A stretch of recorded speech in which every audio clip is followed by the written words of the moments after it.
about how Trump was skating past Congress to essentially enact warlike things against Venezuela. And he brought up how, well, Congress has voted to essentially pawn off their responsibilities to the executive branch, so they don't need to vote for going to war anymore. We could just pawn off our responsibilities. And I'm just like, with the Federal Reserve, I'm like, Congress cannot pawn off these responsibilities. Nowhere in the Constitution does it say Congress can vote to absolve themselves of responsibilities that they're supposed to do. They're supposed Babylonian magic money. Babylonian money magic. They're supposed to. There we go. Babylonian money magic. There- Yeah, there's- that's how they could do it. Nope. That's how they do it. It's They're magic. I know, but like, think about it, like the Federal Reserve. They're not supposed to pawn off their ability to be the mint or control the money that we have in the budget. They can't just pawn off that responsibility. Just because they voted for it doesn't mean they can pawn off their responsibility. That's not how it was set up. You were voted to represent your constituents. You were not voted to decide you didn't feel like doing your job anymore and let somebody else do it. No. You were elected to do the job. You cannot say we're going to give this responsibility to unelected officials. This is not the EU. This is not how this shit works. But that's what they've decided. They decided to do that. And they decided to do that when it comes to going to war. Oh, well, we'll just say that it's okay for them to do it. Well, okay, here, executive, you can go to war whenever you want, as long as you use these, vague excuses that we've came up with. No, it is not your, dude, it's not your, you cannot pawn off responsibilities.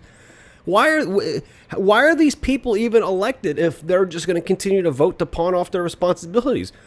It's not for the people, by the people, guys. It's not. So every time I'm just like, if Donald Trump if he means what he says, and he's going to essentially, quote, break the law to do the right thing, why doesn't he, quote, break the law? And it's not even breaking the law, because you could just destroy these institutions that shouldn't exist in the first place, because Congress cannot just absolve themselves of responsibility. What the fuck? Yeah. I want Exact same argument that goes for the Federal Reserve. Congress is charged with coining and printing money. They were granted the authority to create a corporation that can manage that, but it's supposed to be subordinate to Congress still. Yeah. And it's not. They actually just, allied with one. And what are the numbers? I forget them. There's like 140 something people on the board of directors for the Federal Reserve. 80% of them are international bankers too. 80% of them. The last time I looked, and only like 5 of them are actually picked by Congress, something like that. So yeah, I got to hear Speaking about of Babylonian money magic. I have that sweater. Did I tell you that I made that sweater? Yes, you did. I want that, but I want it in green or black. I can add colors. I'll make that happen. I have to sit here and just like, we got to do things the right way. I'm like, what does that even mean? If something happens that's not supposed to happen because it says nothing, it's null and void. So if Donald Trump is going to use executive power, skating by Congress to pass these laws with his executive orders, why doesn't he do that for something that's actually like would be his legitimate purpose? If I were to like list the reasons the federal government should get involved in something, it would be when there's some sort of law being breached, and Congress pawning off their responsibilities to private bankers, some of which who don't even exist in this country. That's something that I think the federal government should get involved in. They should get involved. We have to do something. Like, something has to be done. Like, I can't sit here and talk about the sanctity of this system when there is no sanctity of this system.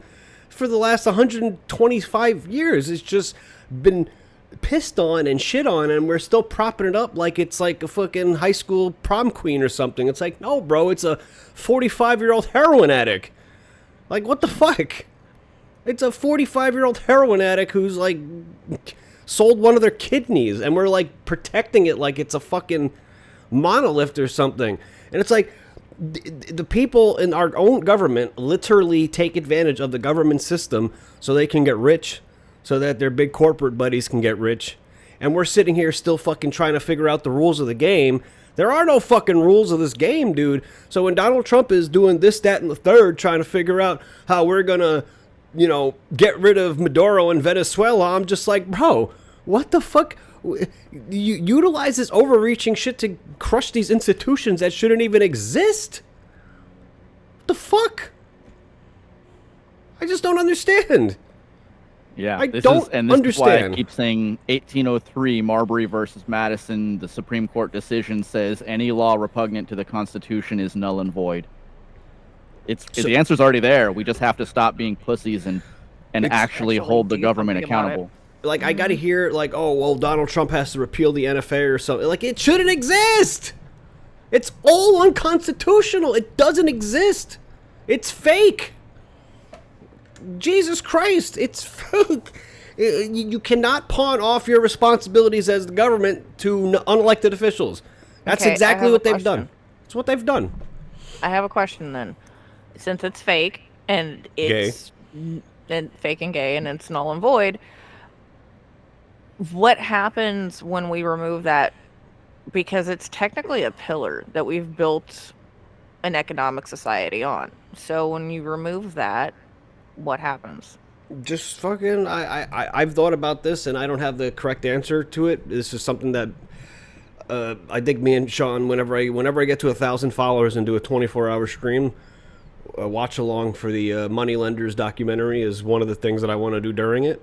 And after that, I would come to the conclusion, because this is not an easy question, especially when it comes to the Federal Reserve, because they've sort of set up this two-pronged attack where if you repeal it totally, society collapses, and if you just leave it as it is, society gets soft-kill collapse.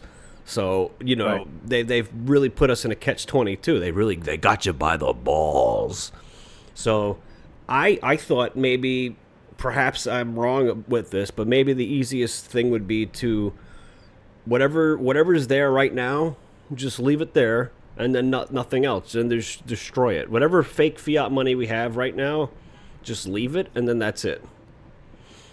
So I've actually put a lot of thought into that, and a few times I've kind of laid it out. But you can keep the dollars that are in circulation as they are now, but you can revoke the Federal Reserve Act after you remove the ability to print money. You can back the dollar currently, even if it's at a shitty rate. You can back the dollar currently with a physical product like gold or silver, and as you remove dollars from the system, because you're no longer issuing loans that are fake. Yeah. And this is a long conversation. I'm trying to paraphrase, but when you go get a loan, in case you didn't already know this, they don't pull 10 grand from their vault and give it to you. They don't transfer 10 grand from somebody's account and give it to you. They create 10 grand out of nothing, digitally 10 grand. They wire it into your account, and then you pay real, because it's all fiat. Yes. You pay real dollars to repay that loan plus interest. They give you fake credit, and then you give them physical dollars in return. Right. So you can remove that ability, and you can back it with real physical value, which the Constitution says is gold and silver. So do it. Just shut up and do it. I don't care what things were voted in later on. They are null and void because they're repugnant to the Constitution. And then once you've done that, right, the banks can no longer keep continually poking holes in us, bleeding us out faster. And then you can nationalize the Federal Reserve, because it's supposed to only be ran. It's only supposed to be ran by Congress. So now it belongs to us, and Congress is charged with managing it. And then because we owe the Federal Reserve something, this is an old number because I did this research like 3 months ago. We owe them like $4.7 trillion, but now we owe it to ourselves, so we can erase that. So we go from 38 trillion to 33 trillion overnight. And then we can in the same way that Lincoln was pushing out the greenbacks, we can, every time a dollar comes in, we can issue a separate dollar that doesn't say Federal Reserve note. It says United States dollar, Yep. But as we discussed before, the number of our debt is from the Federal Reserve is more than that, because it's tied to the money lent to other countries as well. So a lot of our debt is not even because of the citizens. It's not because of really anything that we as citizens in this country do, it's because of the unscrupulous business practices and banking practices. I mean, I've given just another example of the Federal Reserve is like it's essentially a safety net for businesses to take whatever risks they want because they're always going to be bailed out by the taxpayer. So they don't have to carefully calculate any loans. In fact, loans being defaulted on is actually how they make money easier because nobody's ever going to pay the loan back. You give out a loan, they pay interest, they can't pay that shit anymore. You give them another loan so they can make their interest payments. They finally default on it, and then they bail it out by saying, well, this institution is necessary. Again, I have to hear about how New York's going to be communist. Bro, we've been communist. The government is just going to deem that like some car company is necessary to the vitality of the American economy, so we need to bail it out with our money, not their money. And then the banks will give the appearance of giving something. They'll be like, "Oh, look, we're giving. We're adding to the bailout. We're sacrificing." It ain't shit to them. Half the time they ain't even paying for any of it. So I got to hear about all this shit. And it's just like this is literally just an institution for them to take all the risks that they want, and when they fail, we bail them out. Because in small increments, the average person isn't going to really notice that any difference in their life. But then when you look over the course of 25 years and you see that the price of bubblegum used to be 20 cents and now it's 45 cents, that's a 250% markup. It's crazy. So I've been watching Mad Men and the shows in 1969, and Hershey's bar is 10 cents. And I'm like, a Hershey's bar is $2 now. That's 2,000% uptick in a fucking candy bar. What the fuck? What the fuck? Joey, Nora, I assume you do, because we're damn close in age. But Joey, do you remember those dollar gumball machines? Or I'm sorry, those penny gumball machines? Yeah. Dude, Yes, it was a penny, and then they raised it to 5 cents, and then they raised it to 25 cents. Yep. And then it's 50, and now it's a fucking dollar. So, we have to sit here and just be like, well, inflation's natural. Yeah, inflation's natural when you're fucking naturally getting fucked. Shit, man. Without the lube. So I just say, why doesn't Donald Trump go inside the Federal Reserve and say everybody's fired? This belongs to the government. I shouldn't have to assign anybody. Oh, he's like debating with fucking Jerome Powell, the fucking head of the chair of the Federal Reserve. He better lower those interest rates. I'm like, what? He works for us. He should be working. He's an unelected motherfucker. Nobody voted to put this motherfucker in there, and like he's doing all this shit for what? Oh, well, the interest rates. The interest rates to what? To who? No. I agreed in neurodivergent one. We should send China the bill for the debt. We need to send all of the countries the bills for their debt and say, hey, you're past due. That's part of the scheme, though. We pay them in bonds, and then that's debt for us, but not for them. And it's all just a scheme. It's all people really like. Whenever somebody would ask me about like what's the most important issue, I always tell them. It's the Federal Reserve because it's the conduit that allows them to manifest this corruption, not just in the United States, but all over the world.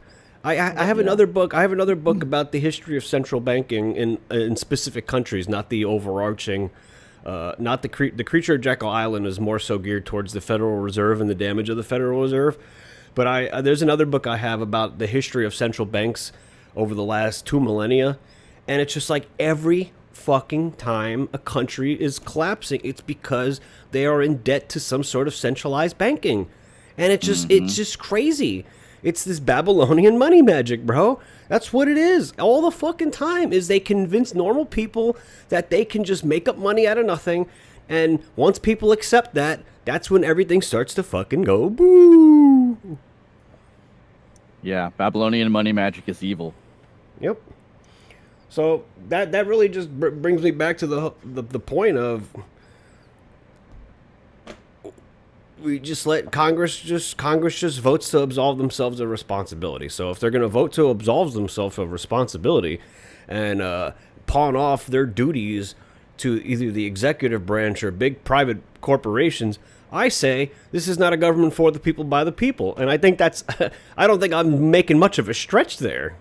No, you're not. Yeah, I wasn't joking. I mean, I kind of was, but I wasn't really truly joking when I say things like, if our remittances and our basically donations are the entire reason why a nation is still functioning, and we are collapsing because we can't financially afford to keep doing this, we should just repossess that land. I still say Israel should be East California. China's doing it. Any part of Africa that cannot pay their loans back, they just take the land. So Yep. why are we not doing that? Why are we not repossessing? Like, China has billions of dollars to debt to us. Why don't we just start taking back their land?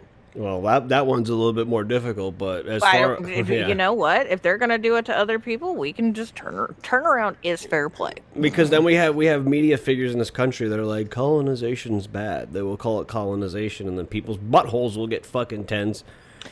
They have No, we we just rewrite the narrative. It's not colonization, it's repossessing and getting back our funds. Repo? Because when you default on a note, they repossess whatever it is that you defaulted on. So you defaulted on your loan, and now we're repossessing it. But you know what? Not colonizing.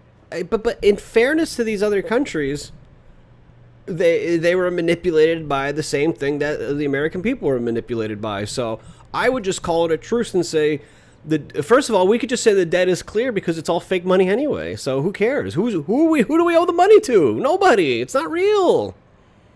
The Rockefellers and the Rothschilds. Really, the Rothschilds, the Red Shield. Who's going to enforce this shit anyway? The Federal Reserve doesn't have their own army. They would have to rely on our army. So if nobody's going to... Your enforcement power only goes as far as your ability to enforce it.